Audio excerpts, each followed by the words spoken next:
Pemirsa, Universitas Udayana menggelar sosialisasi penerimaan mahasiswa baru tahun 2020 kepada SMA SMK dan MA Provinsi Bali di Auditorium Widya Sabha Kampus Unut. Dalam sosialisasi ini dipaparkan sejumlah perbedaan proses penerimaan mahasiswa baru. Sosialisasi penerimaan mahasiswa baru UNUD tahun 2020 diikuti oleh 1.200 peserta yang merupakan seorang kepala sekolah, 2 orang siswa dan pengelola IT di seluruh SMA SMK dan Madrasah Aliyah se-Provinsi Bali.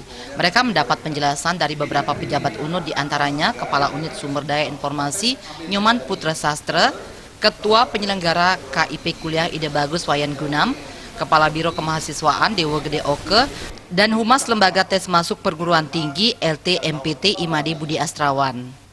Menurut Wakil Rektor 1 Bidang Akademik UNUD IGD Antara, berdasarkan peraturan penerimaan mahasiswa baru perguruan tinggi negeri tahun 2020 oleh Lembaga Tes Masuk Perguruan Tinggi LT-MPT Universitas Udayana melaksanakan 3 jalur penerimaan, yaitu seleksi nasional masuk perguruan tinggi negeri SNMPTN dengan kuota minimum 20% dari daya tampung PTN, seleksi bersama masuk perguruan tinggi negeri SBMPTN dengan kuota minimum 40% dan seleksi mandiri maksimum 30%.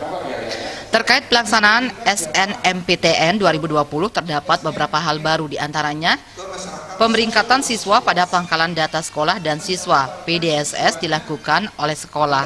Kuota jumlah siswa yang masuk pemeringkatan berdasarkan akreditasi sekolah, yaitu sekolah terakreditasi A sebanyak 40% yang merupakan siswa terbaik di sekolahnya. Sekolah terakreditasi B sebanyak 25% dan sekolah terakreditasi C serta lainnya sebanyak 5%. Peserta yang mendaftar jalur SBMPTN akan mengikuti ujian tulis berbasis komputer UTBK 2020 yang dilaksanakan selama 1 minggu dengan 14 sesi.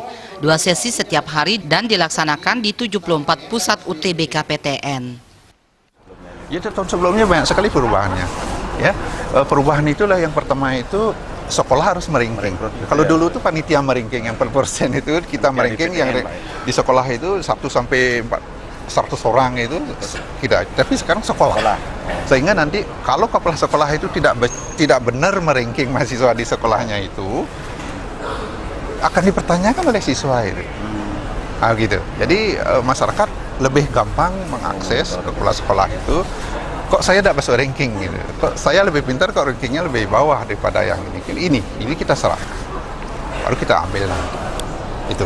Yang kedua, dulu salah seorang calon mahasiswa boleh melakukan ujian berbasis komputer 2 kali. Ya, boleh nilainya yang tertinggi akan diambil sistem, tetapi sekarang hanya sekali. Setiap peserta diwajibkan memiliki akun LT-MPT. Bagi siswa pendaftar dari keluarga kurang mampu secara ekonomi, dapat mengajukan bantuan biaya pendidikan melalui program Kartu Indonesia Pintar Kuliah KIPK atau afirmasi pendidikan daerah 3T Adik. Rangkaian pendaftaran siswa baru telah dimulai hari ini, tanggal 2 Desember 2019, dengan pendaftaran akun di halaman LT-MPT. Riasa dan Dewa Krisna, Bali TV.